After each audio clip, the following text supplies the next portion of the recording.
what would be your advices? You already provided a lot of them, but what would be your advices to somebody who is willing to launch his business? So we talk a lot about the business model and iterate and improving it from the feedback. Do you have any other advices for future entrepreneurs? Well, one is don't give up. It's a tough thing. I mean, entrepreneurship is tough.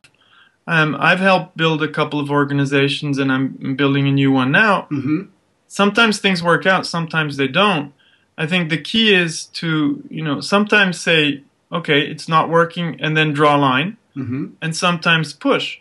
But what you really want to do is you really want to try to get as much feedback as possible and not be blind to the world around you. So I think really my main advice, particularly also to the entrepreneurs that I know and that I've worked with, is, well, you need to figure out first what business model can work, and then you can just do that when you generate alternatives, mm-hmm. and then start testing. And you will decrease the risk by a lot. And then it's really about sticking through and doing it. One of the things that I learned the tough way is that you really want to surround yourself by people who are different from you. People who have very different competencies, mm-hmm. people that say no. I mean, there's nothing worse for an entrepreneur than sticking to a team that's very similar mm-hmm. to him or to her, and has the same kind of vision, same kind of ideas, and will always say yes. I mean, you run together in a wall as a team. What you really want is people with different competencies and that can push back, but still having a good conversation so you can take it forward. So a couple of things, but I think you just have to do it. Just do it, the Nike slogan. Absolutely. And you learn on the way. And that's something that I admire in Silicon Valley, is that people do try. Mm-hmm, in mm-hmm. Switzerland, there's some stigma to failing. Mm-hmm. But, I failed a couple of times, and I'm still here, even in Switzerland. I'm still based in Switzerland and not in Silicon Valley. Mm-hmm, mm-hmm. And Europe in general, it's sometimes maybe a bit tougher because the mentality is different. Right. But there are also wonderful examples like Skype that come out of mm-hmm. Europe, right?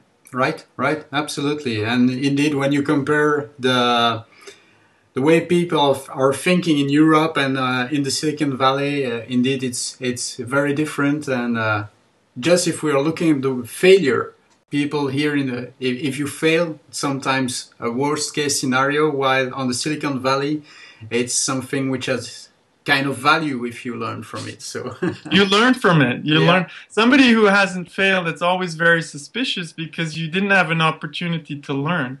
So basically it comes back to what you really want to do is you want to fail often, but you want to manage the downside. You don't want to fail big. That's not good anywhere. What you want to do is manage your failure. Mm-hmm. And if you do manage, and that's proven in innovation theory, if you manage the downside, you fail a lot without losing too much money, mm-hmm. Mm-hmm. well, you will also build your success.